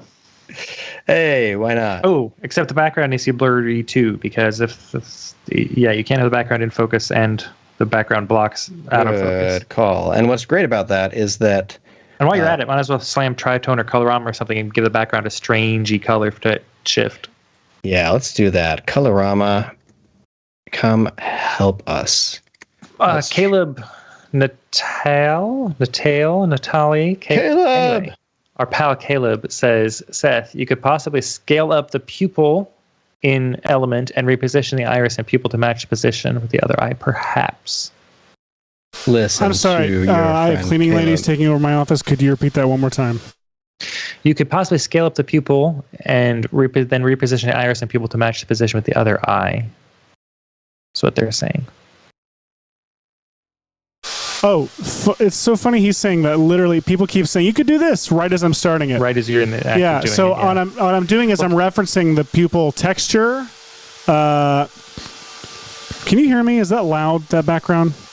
There is a loud hiss, yes. Yeah. Well, I'll just say real quick. I'm using I've had the texture being referenced in my timeline by Element as a custom texture, and I have it here, and so I'm doing this so I can color grade the eye, just the texture separately from the skin of the face, and I'm going to now use the bulge effect to resize the pupil. or attempt to resize the pupil subtly with the bulge effect. Thanks to our friends Bulge and really Smear. Close. Now you just need to get a reflection on the eyeball that matches the one you've got in your shot, and I think you're pretty close to a solid shot. Yeah, it's a good idea with the reflection. I wonder. That is awesome. I could just add that custom reflection. Amazing stuff online. There's two ways you could do it, Seth. One is to just find an HDRI and rotate it around until you get a hot spot right on the eye. The second is to have the eye in its own group and element, and then set the eye model itself to have spherical reflections and put a white emissive plane just in front of your eye. That's a cool idea. That's smart. Try one of those. What is that hissy? Are 5 of your kids vacuuming or? It's in our Slack. My excuse. Yes, someone is cleaning. We scheduled someone to clean our house, and I forgot to tell them to do my office first, and so they're here in my office now. So yeah, I'm on mute. All right, trying to blend in a little bit of this colorama-ish thing here. I think it's working. It's a good color. When you super comp in some optical glow over top of it, it's going to look amazing. It will. Let's see. Let's go for broke and see if I were to look up. I'll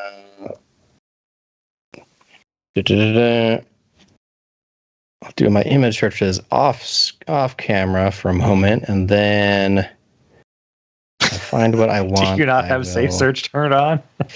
I don't want to take any more risks. No more risks. We can never get that moment back, Hashi. That one time that we can. Look at this. This is incredible. Sorry, I'm unmuting for this because really fun is doing this bulge effect. I can dilate my pupils. Oh. It was really fun. That's so gross. This is great. Where did I save it? Okay. I got a little Eiffel Tower PNG that I'm just going to turn into a little 3D object, and since it's got to be out of focus anyway, let's just... Oh, Seth, you need to do it to the normal map too. Throw it away in the background here. For no particular reason, I'll put it between me and that, and then I'll make it semi-opaque. And then I'm just going to duplicate some Eiffel Towers back here. I don't remember what was going on in the shot, but does this Definitely don't look back at the reference. No reason to look back. There's no way to at this point. It's like some whole other tab. I don't know where that tab has gone. Let's see, maybe if I rotate this totally like that. There we go. It looked like this. It looked exactly like this, everybody.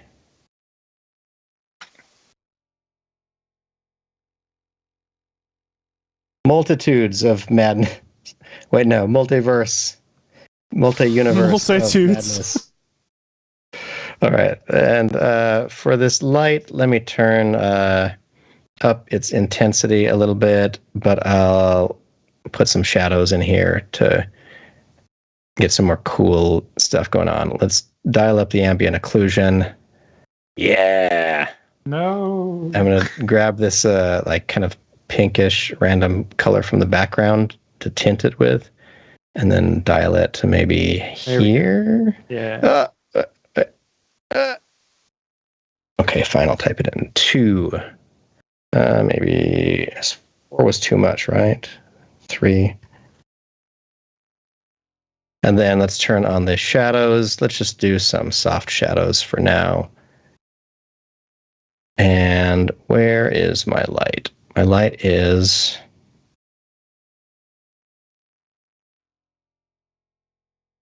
I don't remember. Oh, it's way the heck out there. Why did I put it so far away? I'm going to delete that spotlight, and I'm going to create a new light. So it'll be closer. I just want it to be closer to... And then, should I do underlighting, or should I do downward. I know it's got to be a little bit more frontal than that, probably.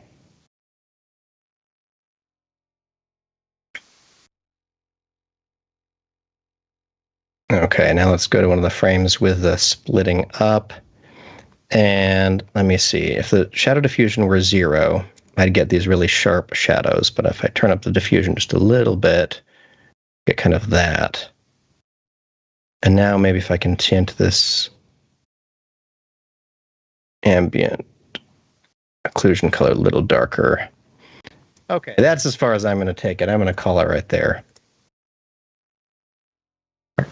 I could do some more super comping and stuff, but I'm actually going to instead... I really want to see optical glow in that background, Hashi. Please don't not do it. Okay. For you, Michael. Thank you. I love optical glow, especially for cool stuff like this. It is lovely for stuff like this. Okay, I'm just trying to find a good spot for this light that the shadows will be doing something, but they don't totally betray that this is a photo scan. I mean, hopefully you know that this isn't what I look like and that there's some stuff going on. But had I filmed a little plate of me screaming and just done like a little cool gradient pass into this, that could have been a really cool effect. I have 2 nostrils. It's amazing. So let's grab element. Let's grab the Eiffel Towers. I'm going to pre-compose them because they're actually just random floating around 3D layers. And let's turn their opacity up, and then I'll group them together, pre-compose. We'll call this junk, and then I will make it a pre-collapsed layer like that. And then I will grab, it's only these 3 layers, which is so cool: element, junk, and horizon. And we'll go effects, RGB effects, super comp. All right, so let us see what we can. Super comp is great for so many things except for being displayed in a half screen format. But I'll take this foreground layer. I'll go to the presets. I might grab something like foggy integration. Oh, that's cool. It's too much. Let me do it like a double light wrap, maybe. And then on the background, okay, here we go, Michael. Optical glow. Thank you. Let's dial up the highlights only to around there. Oh, yes. And Size turn the up. amount down, size up. I always do. The size can be wild. We're in the multiverse. Yeah. By the way, hey, Michael, I created a matte for my reflection. I don't know. I couldn't barely hear you because of stuff, but I don't know if this was one of your suggestions. Was using the face as a matte shadow and then basically just having the eye layer? I'm going to use that as an alpha channel to then composite my reflection over on top. That is not one of our suggestions, but if it works, it works. I think it's going to work. Right. Sorry. Back to your thing, Hush. I was doing nothing. I'm setting some keyframes on the center of a volume fog element. I'm just putting a subtle bit of volume fog. I love that nothing is subtle here. This is the multiverse of magnitudes. Get that right that time? There are multiverses inside me. So close. So close. All right. Okay, everyone. I'll close my super comp panel. Save this to around here. Oh, save. Why not? Oh, let me open up super comp one more time. I'm going to diffuse my volume fog a little bit on this. Let's go turn up the diffusion on that. There we go. Yeah. It's a foggy area. Close that panel. And now it looks a little bit boring and purpley at the beginning, but watch as we get to that glow coming behind this guy and the crazy Eiffel Towers. We don't need to see the reference again ever. It looked exactly like this. It just looks exactly like this.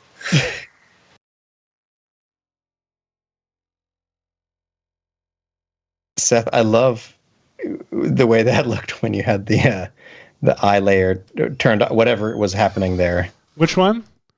You had something. I mean, it was just. It doesn't matter. It just it looks That, like the camera in my eye. Like, beautiful. All right, I've got those little teeny fragments flying off the face. But what I do like is that as soon as these things are little cubes in motion, the face looks really realistic to me. Mm-hmm. Which I can't explain why.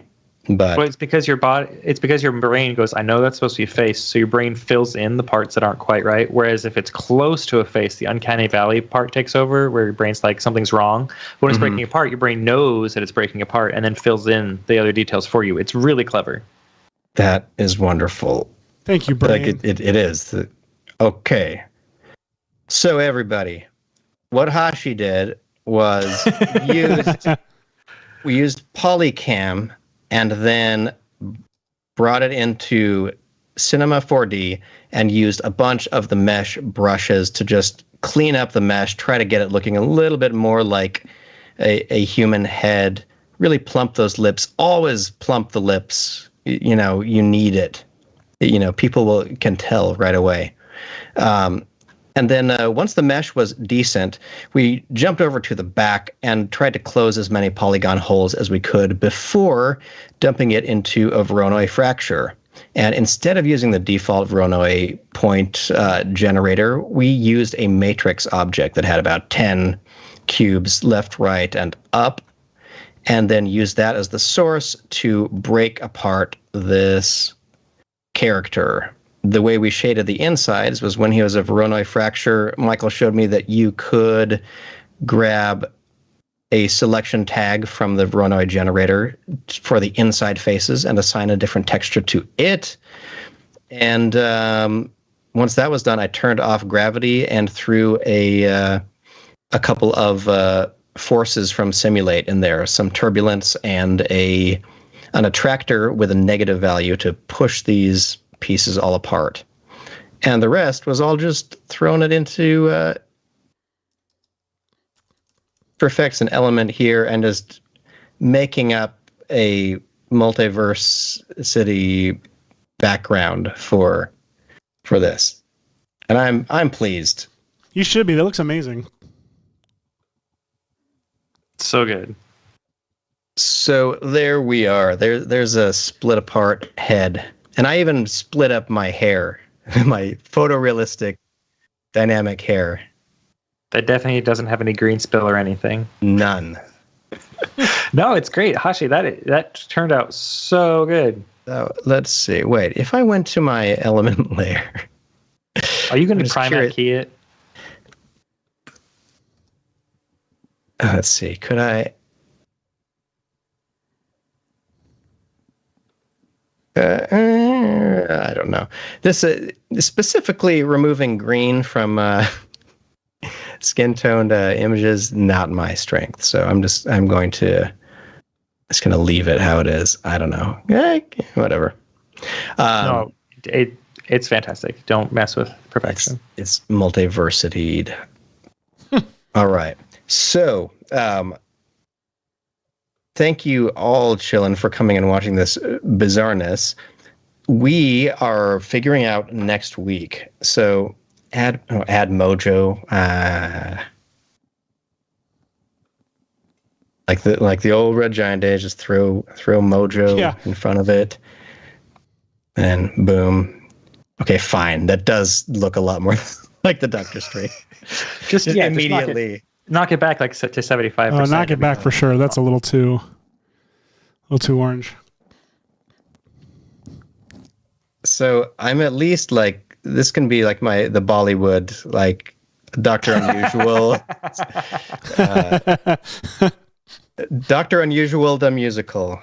I like it. Oh my gosh. And wait, let's see. And then we could also just throw on, some VHS to make Seth happy. Nick Make me Smith, happy? the push apart effector would work if he had, yes, it would work in a way, yes. the push apart effect. There are so many wonderful effectors and fields that you could use to have a lot more control over this. I mean, Noseman at the very beginning of the episode, like 10 minutes in, built a more complex system than what we ended up doing. Golly, I can't get over today. that. So please do check out Ask the Trainer every other Thursday, where just huge swaths of knowledge are just being given away for free. It's absurd. So yeah, please do check in. Please take that VHS. Take that off. No one needs that. Harry Frank's disappointed that there's no ecto today. I feel like, Hashi, you could put an ecto just beam going across somewhere in your shot, like to cover up like the bottom right corner of this frame right there where you don't have a body. Just put like a little beam to please Stu effect, and then apply ecto to the beam effect and cover up that part. Or I'll just apply it like that, and now we have a new thumbnail. Wait, it's almost a thumbnail. Wait. We gotta first. Let's add a.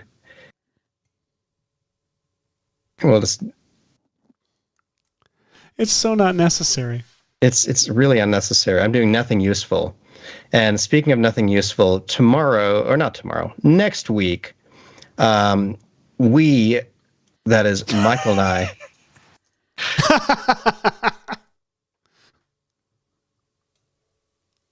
Let's see.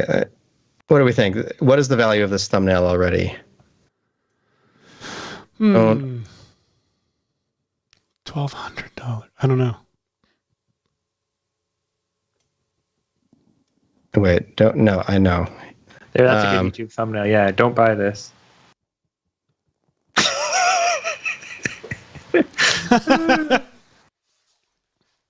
There we go. Okay. There's an arrow.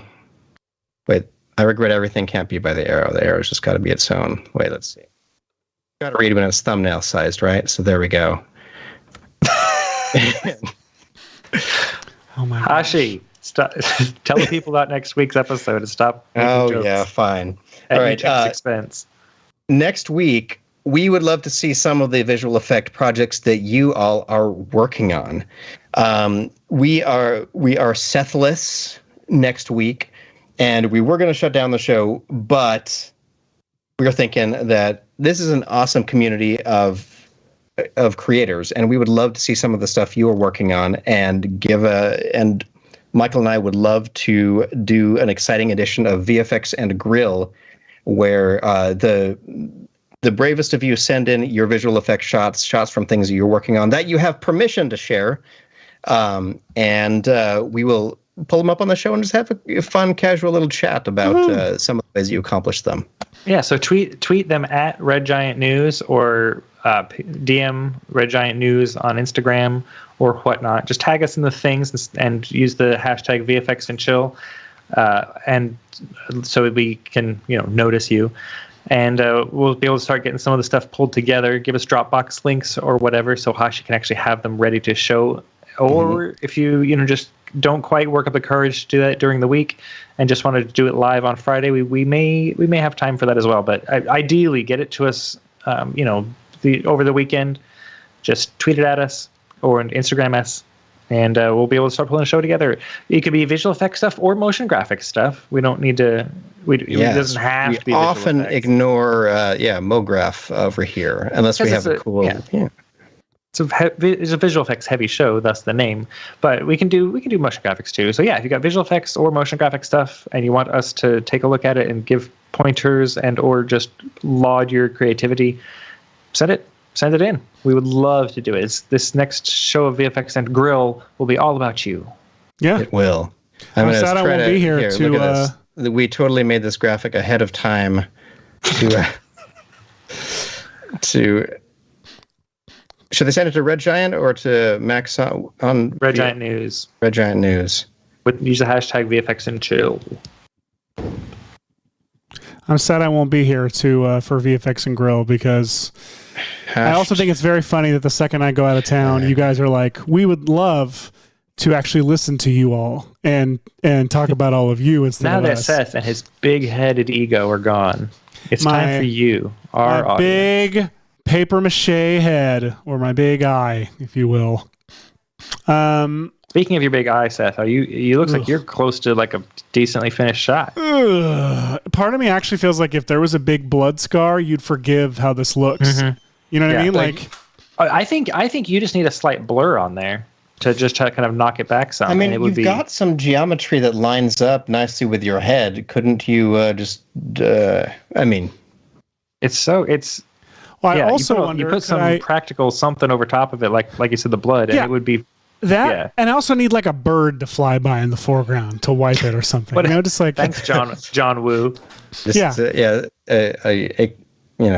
with a vacuum cleaner just walks right past. A dove. Yeah, someone with a vacuum cleaner. A dove with a vacuum cleaner comes past and just like perfect wipes through, and it looks fine. Speaking of doves, that is how Hitchcock did it in Rope.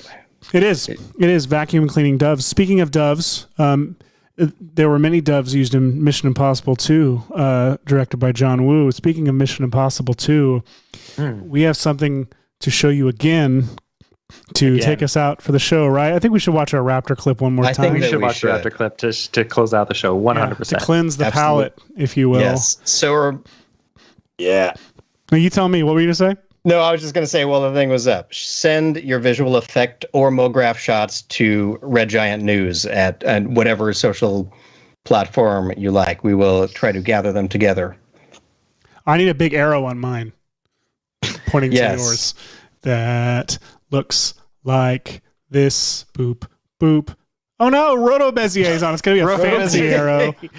Darn you, That's actually going to be something we don't want on the show. Whoops. Bye. Nope. For the sake of the gag, let's do this. We got to do it, and then write "Never try this." Oh, perfect. Is what would make Never this. Try this would be another good YouTube thumbnail. Perfect. Never change. And impact.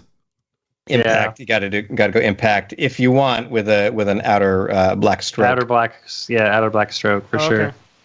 Let me get. I'm getting the effects and chill yellow color palette, and Seth, this weirdo, uses Stream Deck for branding purposes, like to assign. Yeah, it's amazing. I'll let you describe that if you. I have a Stream Deck. I see if I can hold this up. It won't reach. Too bad. It does. I'll share a video later. Actually, I've shared it before, but I have all the whole screen of color palettes, like colors that I can hit, and they'll automatically paste the hex code for that color in, which is good when you have a bunch of brands that you have to keep up with. All right, does that work? Raptor trailer. All right, Raptor trailer. Never try this. You have to I want say to it replace 3 more times. all of our thumbnails on the channel with exactly what you have there. No. Oh man, here we go. Oh wait, hold on. We got to hear. You had a terrible choice to make in Berlin. One life over millions. And now the world is at risk. You don't understand what you're involved in. Please don't make me go through you.